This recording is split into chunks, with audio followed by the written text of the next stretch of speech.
Some people can't relax, even on a day off. Not because they're ambitious, because their body is still in protection mode. If calm makes you anxious, that's not personality. That's your soul saying, I don't feel safe yet. Stay with me, because this isn't about getting a quieter schedule. It's about getting your heart back to safety. The bills still come. The calendar still fills itself. People still need answers. And the problem isn't only that life is loud, it's that you don't feel allowed to fall apart. So you keep functioning, you keep smiling, you keep saying, I'm fine. But inside you're thinking, why can't I rest even when I finally have time? In a minute, I'll show you the hidden reason calm can feel dangerous and a simple reset that helps your body stand down. Let me tell you about a woman I'll call Erin. Erin's life isn't exploding. She's responsible. She keeps things together. But here's what's strange. Even on a quiet Saturday, Erin can't settle. She sits down, then she gets up.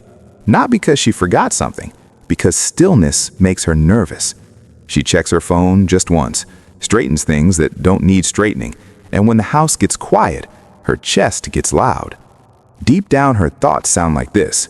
Don't get too comfortable. Something could change. Don't mess this up. She would never say it out loud, but peace feels like something she has to manage. Like if she stops trying so hard, something will slip, and it'll be her fault. One night she said a sentence that named it perfectly. My life is calm, but my body doesn't trust calm.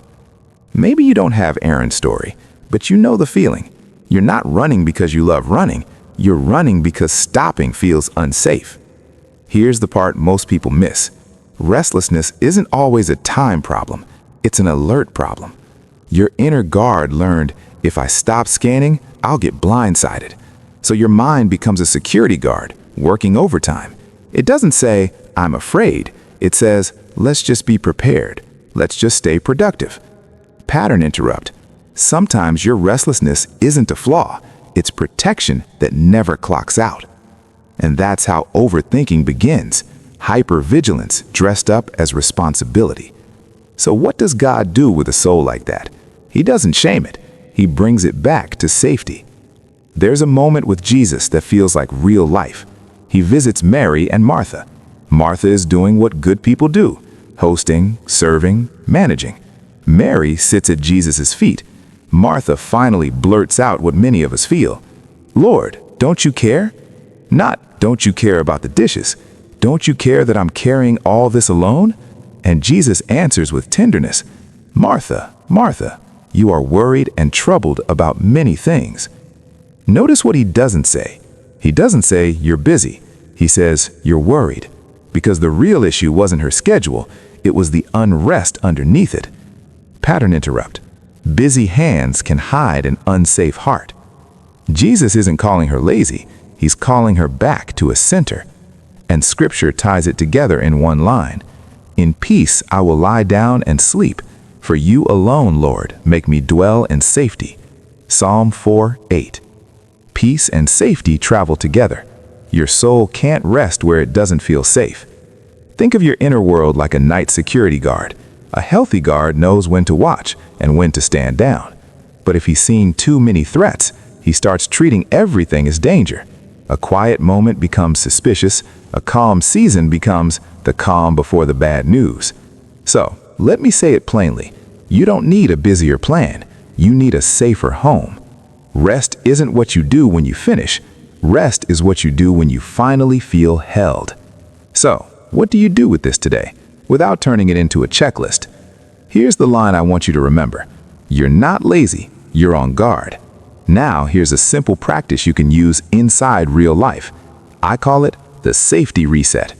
Use it when you feel that on-edge feeling, when you're about to scroll, fix, check, control. Step 1, name the alert. My body is on guard. I'm bracing. This feels unsafe.